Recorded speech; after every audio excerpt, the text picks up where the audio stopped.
Good morning बच्चों, कैसे हैं आप सभी। मैं आपकी विज्ञान की अध्यापिका आज आपको आपकी पुस्तक का पाठ 4 पढ़ाने जा रही हूँ, जिसका नाम है हमारे आसपास के पक्षी। तो चलिए बच्चों, शुरू करते हैं आज का पाठ। पाठ 4 है आपका हमारे आसपास के पक्षी। पक्षियों को प्रकृति का सौंदर्य कहा जाता है। संसार में पक्षियों की लगभग 8,600 जातियां पाई जाती हैं। भारत में पक्षियों की लगभग 1,200 जातियां पाई जाती हैं। पक्षियों के बारे में अध्ययन करने वाली विज्ञान की शाखा को ऑर्निथोलॉजी या पक्षी विज्ञान कहा जाता है। हमारे देश के पक्षी वैज्ञानिक डॉक्टर सलीम अली ने अपनी पुस्तक इंडियन बर्ड्स में विभिन्न पक्षियों के विषय में अनेक महत्वपूर्ण बातें बताई हैं। भरतपुर राजस्थान के पास घाना के जंगलों में घाना बर्ड सेंचुरी नामक स्थान विभिन्न पक्षियों का प्रमुख शरण स्थल है।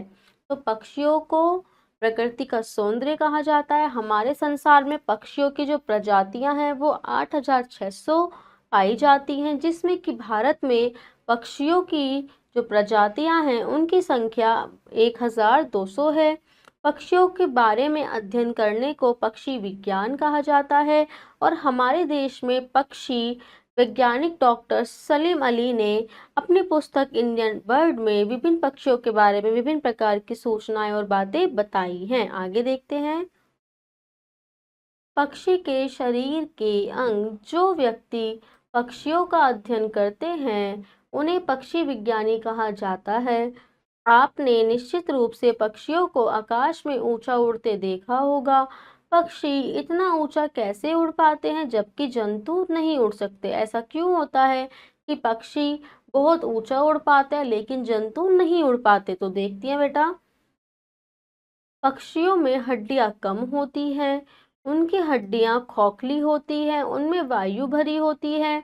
यह उन्हें हल्का और मजबूत बनाती है। तो पक्षियों में क्या होता है बेटा? हड्डियां कम होती हैं और इनकी हड्डियां खोखली होती है, जिसके कारण इसमें वायु भरी होती है और ये मजबूत इनको बना देती है तथा इनके शरीर को हल्का कर देती हैं। आगे देखते हैं। पक्षी का शरीर नाव की तरह संकरा और नुकीला होता है। नाव की आकृति का शरीर पक्षी को हवा में तैरने में सहायता करता है।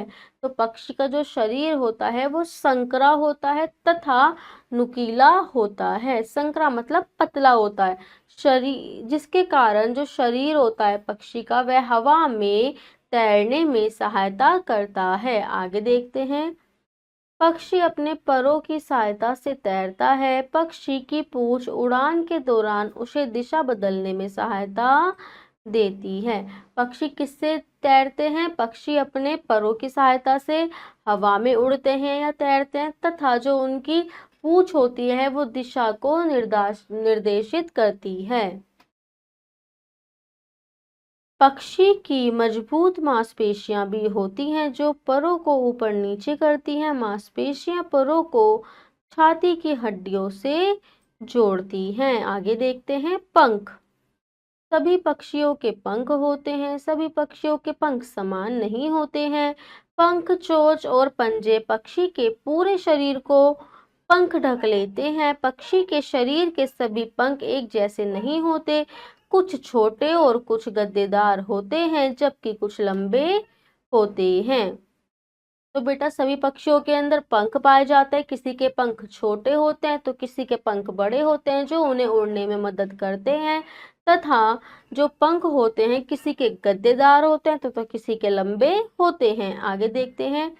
विभिन्न पक्षियों में विभिन्न प्रकार के पंख होते हैं। यहाँ तक कि पक्षी के विभिन्न अंगों के पंखों का रंग भी एक जैसा नहीं होता। जिस प्रकार पक्षियों के जो पंख होते हैं वे अलग अलग होते हैं, उसी प्रकार उनके रंग भी अलग अलग हो सकते हैं। आगे देखते हैं।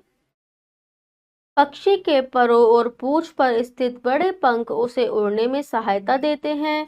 बाकी शेष भाग नर्म, गद्देदार और छोटे पंखों से घिरे रहते हैं। ये पक्षी के शरीर को गर्म रखते हैं। ये पंख बड़े पंखों के बीच के स्थान को घेरते भी हैं। तो पक्षियों के अंदर जो पंख होते हैं बेटा, वो इनके शरीर को गर्म रखने में भी मदद करते हैं। पक्षियों के पंख 1 या 2 वर्ष में बदलते रहते हैं। इस प्रक्रिया को पर्णपतन कहा जाता है। पक्षियाँ क्या करते हैं, अपने पंख जो होते हैं वो 1-2 साल में बदल लेते हैं, जिस क्रिया को पर्णपतन कहते हैं। अलग अलग पक्षी अलग अलग प्रकार से उड़ते हैं। नंबर 1, कुछ पक्षी जैसे कबूतर, अबाबिल और कौवा लंबी दूरी तक उड़ सकते हैं। पुराने समय में कबूतर पत्रवाहक का काम करते थे।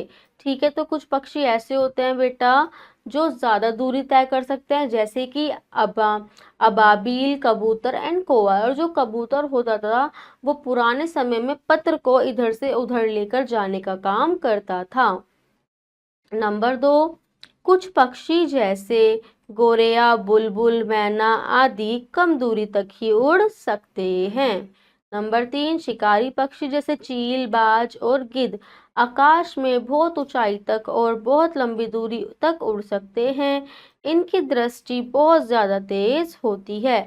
बाज और गिद्ध ऐसे पक्षी हैं जिनकी जो दृष्टि होती है वो हमसे 4 गुना ज्यादा अधिक होती है, तथा ये आकाश में लंबी उड़ान भर सकते हैं और ज्यादा लंबी दूरी भी तय कर सकते हैं। आगे देखते हैं बेटा, कुछ पक्षी जैसे मुर्गी, मोर, बत्तख आदि कम ऊंचाई पर और बहुत कम दूरी तक उड़ान भर सकते हैं। तो बेटा कुछ पक्षी ऐसे होते हैं जो बहुत कम दूरी तय कर सकते हैं, जैसे कि मुर्गी, मोर, बत्तख। आगे चलिए, कुछ पक्षी उड़ नहीं सकते, वे अपने पैरों की सहायता से तेज चाल से चल सकते हैं, जैसे कि शुतुरमुर्ग, ईमू, कीवी और पेंगुइन इस प्रकार के पक्षी हैं। तो बेटा कुछ पक्षी ऐसे होते हैं जो उड़ ही नहीं सकते, लेकिन वो अपने पैर से तेज तेज चाल चल सकते हैं, जैसे कि शुतुरमुर्ग, कीवी और पेंगुइन आदि। आगे चलते हैं बच्चों, कुछ पक्षी ऐसे होते हैं जो जल में रहते हैं, जैसे बतख, सारस, बगुला, हंस आदि। ये पक्षी जल पक्षी कहलाते हैं। इनके शरीर में पैर के नीचे तेल की ग्रंथियां होती हैं जो इनके पंखों को गीला नहीं होने देती। वे इन्हें पानी में तैरने में सहायता करती हैं। इनके पंजे झिल्लीधार होते हैं। इन पंजों से वे पानी को पीछे धकेलकर आगे की ओर तैरते हैं। तो बेटा कुछ पक्षी ऐसे होते हैं जो जल के अंदर रहते हैं, तथा ऐसे पक्षी को जल पक्षी कहा जाता है, जैसे कि बत्तख, सारस, बगुला आदि। और इनके शरीर में पैर के नीचे तेल ग्रंथियां होती हैं, जिसके कारण ये पंखों को गीला नहीं होने देती और इन्हें पानी में तैरने में सहायता मिलती है। प्रवास, कुछ पक्षी भोजन और गर्म मौसम की तलाश में उड़कर दूर स्थित स्थानों तक जाते हैं। वे वहां अपना घोंसला बनाते हैं और अंडे देते हैं। इस प्रक्रिया को प्रवास कहा जाता है। तो बेटा कुछ पक्षी भोजन और गर्म मौसम की तलाश में दूसरी जगह जाते हैं, दूसरे स्थानों पर जाते हैं और वहां जाके अपना घर या घोंसला बनाते हैं, अंडे देते हैं। इस प्रक्रिया को प्रवास की प्रक्रिया कहा जाता है। तो बेटा इस पाठ में हमने क्या सीखा? भारत में पक्षियों की लगभग 1200 जातियां पाई जाती हैं। जो व्यक्ति पक्षियों का अध्ययन करते हैं उन्हें पक्षी विज्ञानी कहा जाता है। पक्षियों के पंख 1 या 2 वर्ष में बदलते रहते हैं। इस प्रक्रिया को पर्णपतन कहा जाता है। तो ठीक है बेटा, यहाँ पे ही आपका पाठ खत्म हुआ। अब इसका अभ्यास शुरू करते हैं। तो चलिए आइए, प्रश्न का सही उत्तर के सामने सही का निशान लगाइए। नंबर 1, संसार में पक्षियों की प्रजातियां पाई जाती हैं। तो कितनी प्रजातियां पाई जाती हैं? 8600। नंबर 2, जो पक्षियों का अध्ययन करता है वह है भौतिक विज्ञानी, जीव विज्ञानी या पक्षी विज्ञानी। तो बेटा पक्षी विज्ञानी। नंबर 3, पुराने समय में यह पत्रवाहक का काम करते थे। कौन करता था पुराने समय में? कबूतर। नंबर 4, कम दूरी तक उड़ने वाला पक्षी है अबाबील, बाज या गोरैया। तो बेटा गोरैया। फिर है बेटा आपका प्रश्न खा, रिक्त स्थानों की पूर्ति उचित शब्दों द्वारा कीजिए। नंबर 1, भारत में पक्षियों की लगभग 1200। पक्षियों की मजबूत भी होती है। क्या होती है पक्षियों की मजबूत? मांसपेशियां।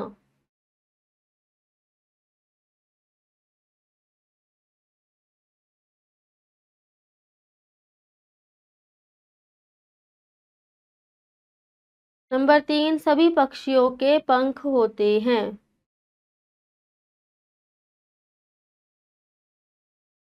नंबर 4, जल में रहने वाले पक्षियों के पंजे झिल्लीदार होते हैं।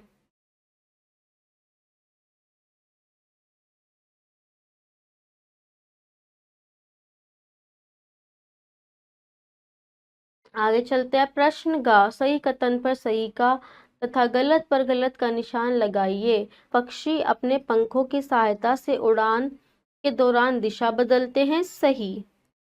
नंबर 2, सभी पक्षियों के पंख समान होते हैं। गलत। नंबर 3, गिद्ध की दृष्टि बहुत तेज होती है। सही। नंबर 4, मोर, मुर्गी आदि अधिक ऊंचाई पर उड़ सकते हैं। गलत। प्रश्न घ तथा क्रियाकलाप, बेटा इन्हें आप स्वयं अपने द्वारा घर पर करेंगे। तो बेटा आज आपका ये पाठ यहाँ पे समाप्त होता है। मैं आशा करती हूँ आपको अच्छे से आज का पाठ समझ आया होगा। तो चलिए मिलते हैं अपनी नेक्स्ट वीडियो में। तब तक के लिए आप खुश रहिए, स्वस्थ रहिए, पढ़ते रहिए। धन्यवाद।